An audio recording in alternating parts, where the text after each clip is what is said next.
I know you've got an ear out for the start of the podcast, but before we jump into today's episode, I wanted to remind you to keep an eye out for Darryl Lee's limited edition Christmas treats, because they're in stores now. Like the iconic Christmas nougat pudding, so yummy and a gorgeous little gift. And some delicious Chrissy-themed twists on your favourite treats, like the Darryl Lee Rockley Road with chewy red and green jelly pieces, green and red crunchy milk chocolate balls, my favourites, and green apple and strawberry flavoured licorice. Watch them disappear. Your Christmas treats table will pop with colour and scrumptiousness. Spread some joy, bring the fun, and enjoy the Christmas tradition that is Darryl Lee. Hurry before they sell out. Darryl Lee makes Christmas better. This is The 5 of My Life with me, Nigel Marsh. The series where I talk to notable people about 5 of their defining things. The way it works is my guests always choose a favourite film, book, song, place and possession. They tell me their choices in advance so I can research them, but they don't tell me why they've chosen them. That's the subject of our conversation. The reason I devised this series is I wanted to create a slightly different way to gain an insight into the real lives and thoughts of prominent people.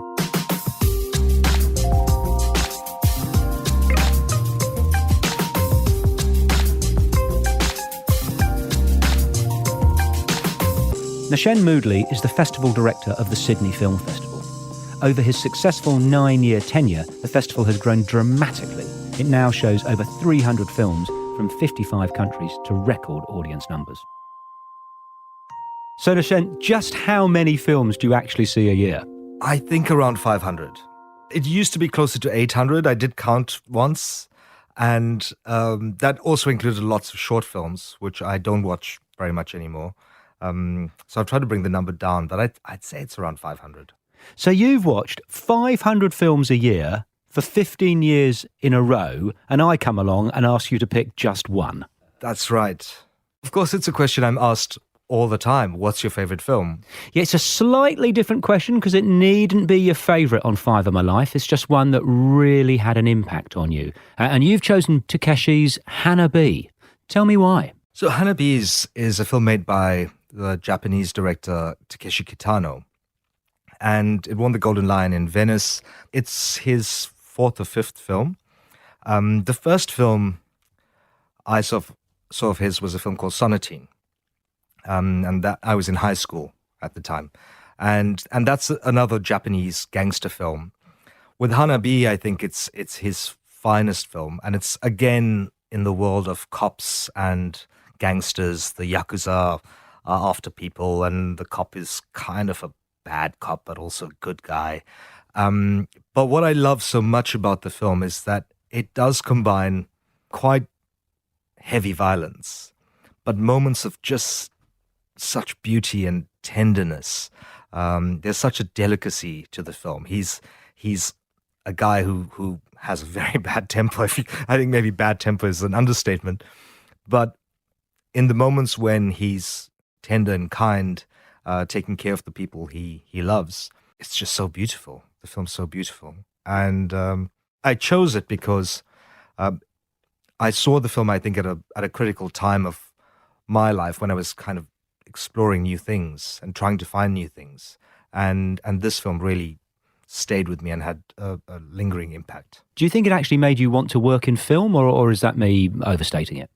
I think that's overstating it. I didn't think it was possible to work in film, right? It seemed inconceivable. But what it did was it got me to want to watch more and more films from everywhere. Japan in particular, but films from everywhere. And it just got me very interested in Japanese culture and everything from Japanese fashion to food to just the many beautiful things in Japan that I'm still very attached to and attracted to. So, yeah, I wouldn't say that this was the film that really made me believe I wanted to become a film festival director. I didn't know such a thing really existed. I didn't know how you could do such a job. But when I think back, I think it did certainly play a very large role in my curiosity. So film festivals are fabulous for the audience, but they must be wonderful for the filmmakers as well, because it gives them an audience that they might otherwise not get. particularly for filmmakers from around the world, like outside the Hollywood system. For a film like from Chile to be in Cannes, it's just a magnificent moment. And then they're announced to the world as this is a serious filmmaker to get them some attention. Because I'm seeing 500 films a year, but there are, I don't know, tens of thousands of films made every year. Yeah. So it's really difficult for films to be discovered and for there to be some attention. Films are really struggling for that, for attention, because even though there's so many film festivals around the world, most showing hundreds of films, there's still many, many films that don't emerge through that system. So there's a lot of competition, of course, and a festival selection can really be a very big deal for a film. Now, have you got any secret plans or not so secret plans to write or direct yourself? No. Seriously? Come on, fess up. No, it's because it's much easier to watch films than to make them. That I know for certain. So we're going to go from the 90s for your first choice, back in time to the 80s. You've chosen Salman Rushdie's second novel, and it's a book that has been voted on 2 separate occasions as the very, very best ever Booker Prize winner. So not just it won the Booker Prize, is of all the Booker Prizes that have ever been awarded, on 2 separate occasions, experts have said, but Midnight's Children is the one. So tell us why you have chosen that, Nashen.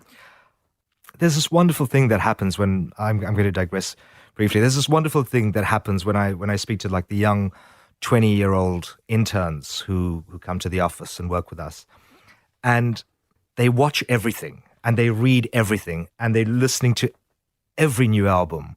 And I think, how do they do that? Where do they find the time to do that? But I was just like that when I was around 20, or even earlier in high school. I was trying to read everything and listen to everything and watch everything. And I think I read Midnight's Children in that period where you're really just trying to absorb everything around you and try to know everything about everything. And for me, the novel's really important because it introduced me to this new language. I think the language in the book is so wildly inventive and funny. It's so clever and knowing and brings in all these references. I thought that was fantastic.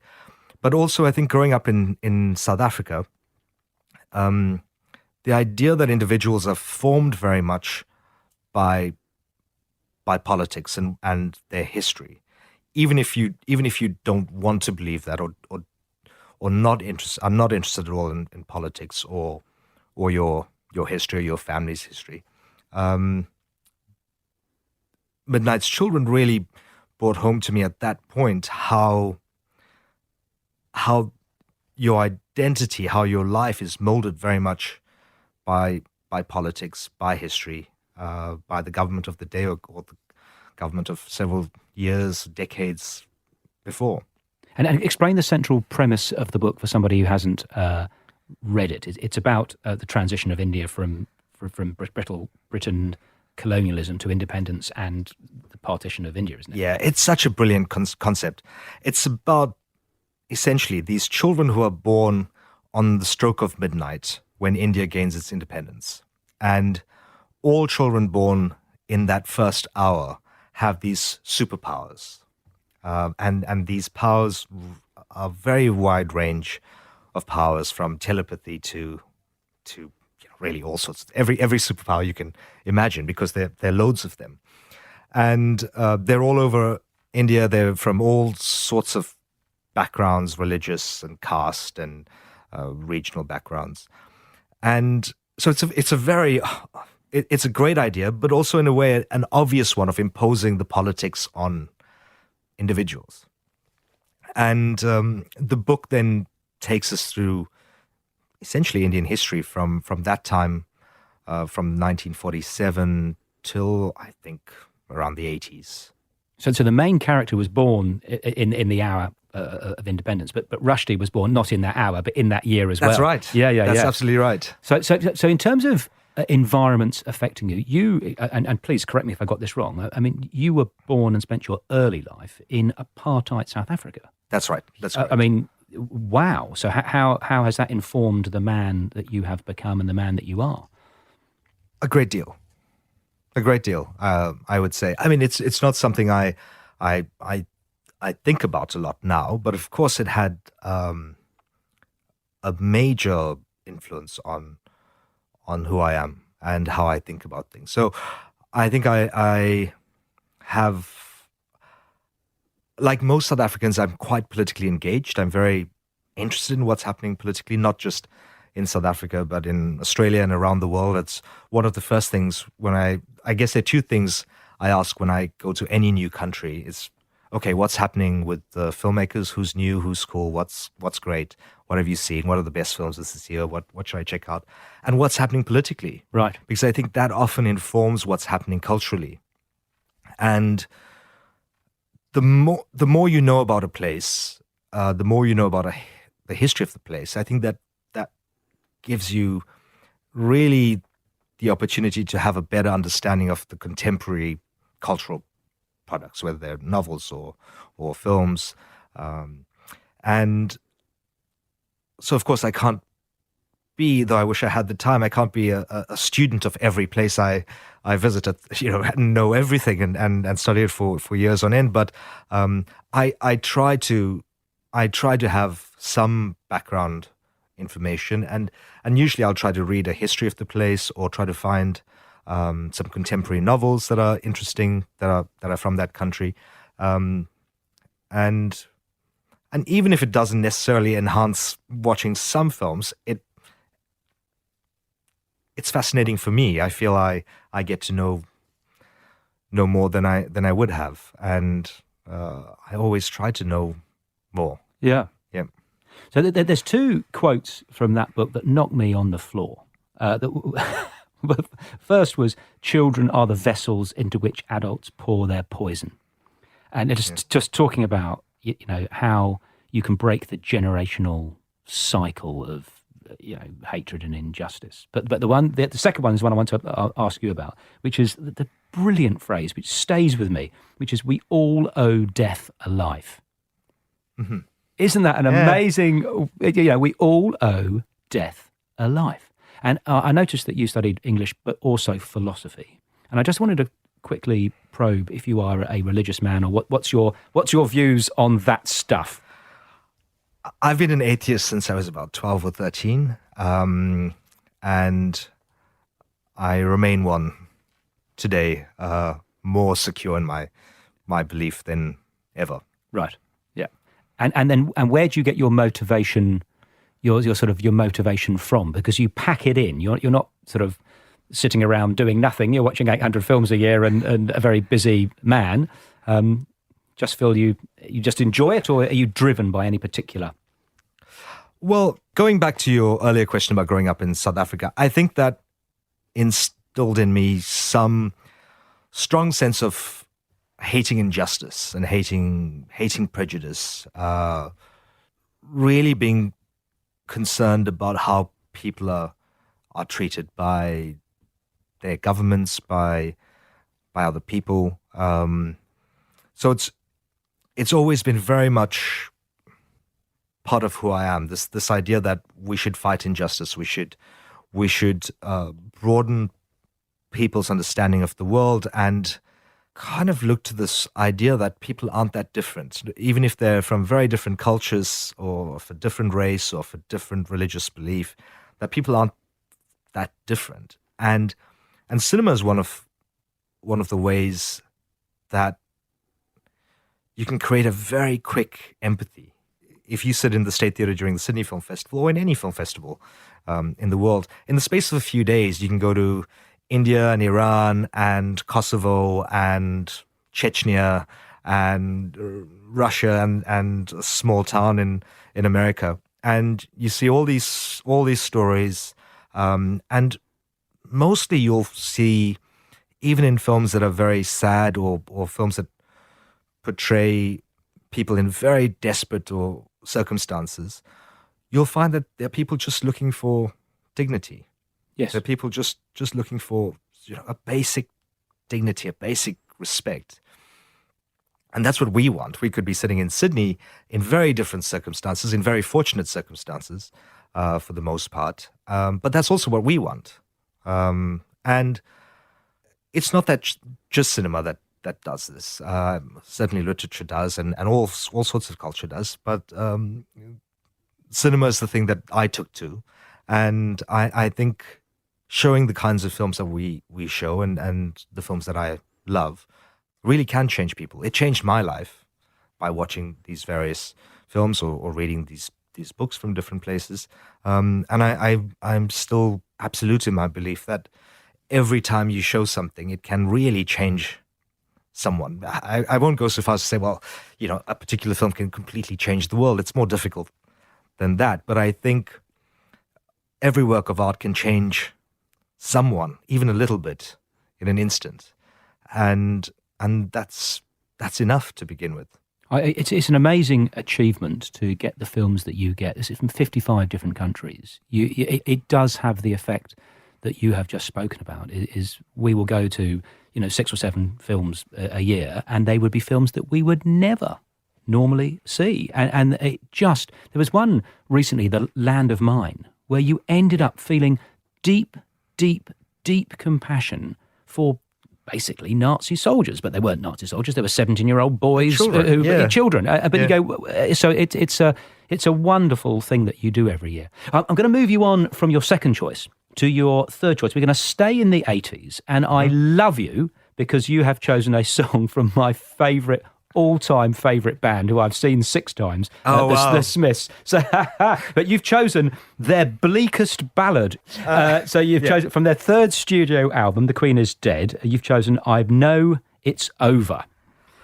Why? And I could have chosen any song off that album, I think. And I love Cemetery Gates from that, and that would have been the cheerier pick, even though it's set in the cemetery. But I Know It's Over, I think, for me is it most challenged my idea of what pop music can be. And I absolutely love the lyrics. I think they're just tremendously great. I think it's one of Morrissey's finest vocal performances. And the opening line, oh, mother, I can feel the soil falling over my head. It is very bleak, isn't it? But there's also the line, it's easy to laugh, it's easy to hate, it takes guts to be gentle and kind. Those words have always stuck with me. And I thought about that then when I was just a kid in high school, and, people are kind of just automatically mean to each other. Not in the way that it is now. I think it was more good-natured when I was growing up. But the idea that it took guts or took strength to be gentle and kind really stuck with me. And I've always tried to be gentle and kind since then. And it's sometimes not easy, but then I always remember those words and say, well, it's the more difficult thing to do, but it's the better thing to do. Kindness is not a weakness. It was one of the questions I was going to ask you, because I've seen you do your thing on stage in the festival, but is you meet hundreds, thousands of people in your job, and I imagine not all of them are completely reasonable, and it's stressful and whatever else. And everyone who I have spoken to about you mentions your calm, polite, gentle demeanour. How do you pull that off? Surely, is there no shoe-throwing tantrum? How do you do it? I'd like to learn the skill. Well, it's a Smiths song, right? No, it's also, I think it's, overall, it's far more effective. It's far more effective to be kind to people. It's, in my experience, it's far more effective to be polite and calm. Sydney Film Festival is an incredibly well-run, massive organization. I've been in other circumstances, in other situations where things are not going as smoothly. And what I realized then was that if I was just walking around always smiling and looking calm and cool, then everyone thought everything was going just perfectly well.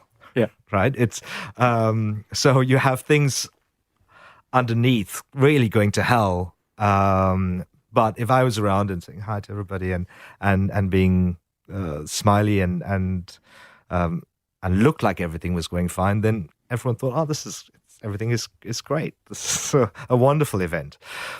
So I've maintained that I think if I'm calm and kind, then people respond in a similar way. It kind of diffuses anger, and things do go wrong, of course, and sometimes they go horribly wrong. I mean, these are very important moments of the first ever screening of a film to a public. Often it's a world premiere, it's the first time, and sometimes things go wrong. There's a technical problem or something goes wrong, and I think we always try to assure people that we're doing our best. If there's a problem, we're going to try to correct the problem as quickly as possible, but also as calmly as possible. We really try to make it very clear that we're there to honor the film and the filmmaker. That's our most important thing at that moment, and we'll do everything possible to do that. And I think if people are assured of that, even if things go slightly wrong, they quickly recover from any difficulties or any tantrums in some cases. I love that insight, because if you are amplifying and inflaming a situation, you're not being the director of the film festival. You're making things worse. You should be the guy that someone comes to you with their hair on fire and you lower the temperature. Absolutely. So, yeah, I love it. And I've got so many things I could talk to you about the Smiths for ages. One of the other brilliant, the lyrics are so fantastic. If you're so very clever, then why are you on your own tonight? That's just sensational. But congratulations are completely belated, but you are a recently married fellow. That's right. Yep. Can you talk to me a little bit about Belinda? Have I got the name right? That's right, yes. You're quite a private person. You'll be pleased to know your digital footprint is very non-personal. I've been trying to do just that. So give us as much as you are comfortable giving me. I'm glad I succeeded. Yes, we got married just under 2 years ago, and we got married in South Africa. So. Not far away from my hometown, and it was a wonderful event, I must say. I think it was very difficult to put together a wedding halfway across the world, and we did all the arrangements ourselves for the most part. And of course, weddings are fiendishly expensive, even in South Africa, as we discovered. So there is a thought at some point, nothing's going right for the organization of this, and none of the suppliers are delivering what they're meant to. They're asking such ridiculous questions, and this is so expensive. It's blown out of the budget and all of that stuff. And then when you actually do it, you realize why they're done. I had as the person who married us, I had my philosophy professor from university, right. who's taken on he's gone through the necessary steps and the paperwork to be able to officially marry people, so that he's able to conduct completely secular, completely non-religious marriages. And he does something called he calls a secular sermon, when he talks about the history of marriage and why it's done.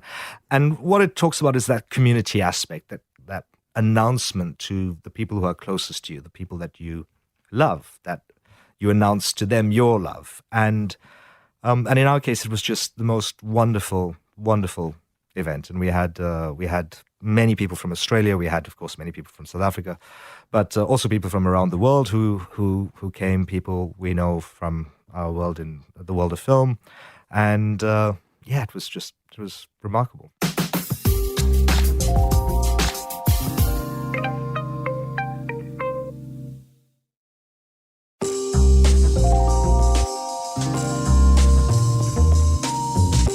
So, talking of places, we're going to go from the north of England, where the Smiths started out, to the capital of Japan. So you've chosen Tokyo, and Japan has been a bit of a theme anyway. Tell us why you've chosen Tokyo as your place on Five of My Life. And it starts with Kitano in a way, because Kitano, seeing those Kitano films, and Hanabi in particular, got me very interested in Japan. And then I finally went to Japan and just absolutely love Japan and Tokyo in particular. Some other places too, but Tokyo in particular. And I think there's so many things I love about it. The food, the fashion. One of the things in the Kitano films and in Hanabi is all those gangsters in those Yoji Yamamoto suits. And from the first time I saw the films, I thought I really want a Yoji Yamamoto suit. So when I got the job as the Sydney Film Festival director on my next trip to Japan, I bought myself a Yoji Yamamoto suit, which is it's very baggy. It's really quite it's not what I usually wear, but when I wear it, I really love it. I think for me, Japan is sort of an aesthetic refreshment. It kind of clears the slate of all things that are ugly and untoward, and replaces them with beautifully presented, sophisticated, and elegant everything. Right. So for me, even if I'm eating in the cheapest noodle shop or a very fine sushi restaurant, there's a care to every element that happens. There's an immense politeness when you are handed anything. It's a crazy city, Tokyo, because of course it's a huge city, 25 million people, but it operates in a different way from other in New York or London or Bombay or Cairo. This is fascinating. So you found a culture that fits your personality type perfectly. So, I wonder, maybe that's it. I've never thought about it that way. That's really interesting. When hearing you talk about politeness and kindness and things being done right. And when I go to Japan, the things that blow my mind, I just adore, is those stone gardens. You go, the care that would have gone into that to make that garden. It's so beautiful, but so there's something deep within that way of being. That, absolutely. As you say, is clarifying. Absolutely. You know, it's you watched the film Jiro Dreams of Sushi, and then there's the poor guy who had to, he was on omelette duty for 5 years or something before he's not going to touch a fish for a good 20 years. After he does the omelette for 5 years, he's going to have him wash the rice for another 5 years or something. I mean, and maybe it goes too far. Maybe it does go too far. And sometimes I'm told things like, I love India as well, and I go to India all the time. But my Japanese friends who are sometimes or mostly utterly convinced of the superiority of everything Japanese. For the most part, they're right.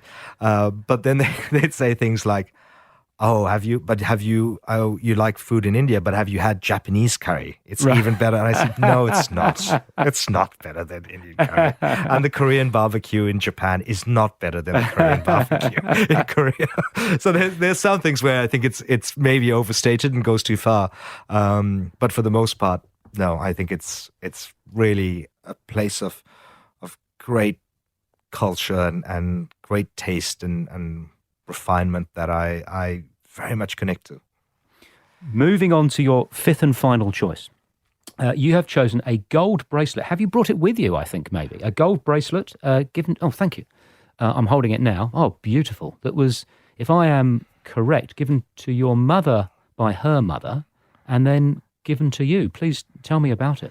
Well, when you asked to choose a possession, it was the one I struggled with most, actually, because everything else I had an idea of what I would say, but with the possession, I thought, well, and I can't say that I'm this, I have this completely stark aesthetic or stark life. I buy lots of stuff. I shop all the time, and far more than my wife does. And in Japan, my friends call me shopping boy, as if some sort of superpower, because I quickly go and buy some stuff. But when I thought of what is the possession, there's some things very much connected to the other choices. There are books that I love. I have a signed copy of Disgrace by J.M. Coetzee, who's one of my favorite novelists, and I think that's a wonderful thing to have, because I'm not sure he's that keen on signing things so much. There are records I have, there are CDs I have that are very special to me. There's some artworks that I have that I really, really love and have collected over some years. But then I thought, this is the thing that I wear all the time, probably since it was given to me, like maybe I was 15 or something. So it's with me all the time. I only ever take it off at airports and now for this show, sort of rattle around and make a noise. And I'm not especially sentimental about things, and my family is not the sort of family that does heirlooms, and it's none of that stuff. I think it's a beautiful object, firstly. Yeah, it's gorgeous. Yeah. I think it's important to me because my mother gave it to me, and she didn't have to, and her mother gave it to her, of course. So there's something there, something going on there. But in your childhood, growing up, I know it's difficult to pick a parent. You can't. But was your mum the most influential relationship in your childhood, or equal with your dad, or? No, she was very much more influential, I think. My mum loved the cinema. She really loved the cinema. My dad hated the cinema. Hate is probably too strong a word, but he wouldn't watch films ever. I don't think I went to a single film with him. He liked playing sport. He liked watching sport. So he'd much rather watch football or cricket than watch a film. A film for him was kind of it's more important to watch, the English football of right. that weekend. So, but she loved movies. She really did, and she would take me to films. As soon as I could go to films, and I watched westerns because she loved westerns, and we'd watch often double bills where cinemas would play something new like Ghostbusters, right? But then because it had to be a double bill, they'd just throw on whatever print they had around. Like they weren't making it a double bill of equal attractiveness, if you know what I mean. It was whatever they had lying around that was free or whatever. So I watched lots of kung fu films as well, which also really had a big impact. I was a big Bruce Lee fan when I was a kid. So I watched quite interesting things because of the system, and that of course had a very big influence on me. And my mother's also very kind. She's a very kind person. She's a very gentle person, and I think I learnt that from her. Do you ever get her over for the festival? No, she's never come for the festival. She's visited here once and liked it, but I don't think she'll travel internationally again. I think she traveled. Both my parents traveled quite a lot when I was young, and they were much younger. And it's not as glamorous now as it used to be. And I think all the security stuff. I mean, even I find it irritating that I have to take my bangle off for all this stuff. But for people of her generation, I think it's just incredibly frustrating and onerous. And yeah. In your tenure of the Sydney Film Festival, and I don't want to embarrass you, but it's well known. It's been an incredible success. You've grown it dramatically in terms of the number of films shown, people that see it, the countries that are represented. It's a fantastic success. So rather than ask you about that, which would be obvious, the penultimate question for you is: have you got a humorous or otherwise regret mistake early on that you wish you hadn't made? You can, speaking now from your position of success. If only I hadn't hired that film or cinema. Oh, it happens all the time. It's not. You don't have to go to an early mistake. You can Yesterday, and they're not so much mistakes. I think they're misreadings of the situation. And at the end, I'm still convinced I'm right, and that the 2,000 people are wrong. Right? Like that's how I can maintain. I can stay in the job by being absolutely confident. They just didn't get it. But yeah, they just didn't get it. But I remember, I think it was in my first year, and it was a film. I loved the film actually, and I played it at the State Theatre, so it's a lot of people, and it's about this couple and they're trekking. I don't want to identify the film too closely, but they're trekking, and there's they're in a romantic relationship, and there's some tension and a particular incident that causes it. But there's a lot of trekking. There's a lot of walking along these beautiful mountains, and it's interspersed with very dramatic moments, but it's a lot of walking. And the audience just turned against this film. And I was there, and each time they went on one of these walks, the audience would just start moaning in the loudest audible way, but in unison. And when close to 2,000 people turn against the film, it's a very, very horrible thing. So perhaps I should have played that in a slightly smaller cinema. Well, listen, and not been there. I've got a bone to pick with you because I sat through, I think it was the most boring 2 hours of my life. And I took 3 of my children. And I can't work out whether it's a work of utter genius or the worst thing I've ever seen. So I'd appreciate your point of view. Monrovia. Oh, the Frederick Wiseman film. Unbelievable. No, that's a work of genius. It's just... But it's... what is going on? But it's probably not a film you should take children to or someone not attuned to that sort of type of observational documentary where not a lot is going to go on. It's just normal life. It's just what stayed just with what me happens, for 2 years. It's just what happens there every day, and it's... that's good. Work of genius, right? If anyone ever asks me about that, work of genius. I would say it's part of a body of work of genius because he's made these observational films about all sorts of things. Strangely, he made a film about the New York City Public Library a few years ago. That was one of the first films for us that sold out. It was 3 or 4 hours long. It's just about the workings of the library, and before, it was the first thing to sell out for the festival, which is incredible. Amazing. Yeah. To my last traditional question, the trick 6 question, Nashen, which is, who would you like to hear on 5 of My Life next? Hilary Mantel. Hilary Mantel, what a great... Is she going to get the Booker, do you think, for the 3rd one? Look, I read Wolf Hall and Bring Up the Bodies back to back, so it's been a long 8-year week. And I think she must be... I don't know very much about her, but I think she must be utterly fascinating. And what would she choose? Well, we're going to find out because we're going to get in touch. Nashen Moodley, thank you so much for sharing your choices on 5 of My Life. Thank you. It's been wonderful to speak to you. The 5 of My Life was presented by me, Nigel Marsh. Producer, Alex Mitchell. Sound production and theme music by Darcy Thompson and Matt Nicholish.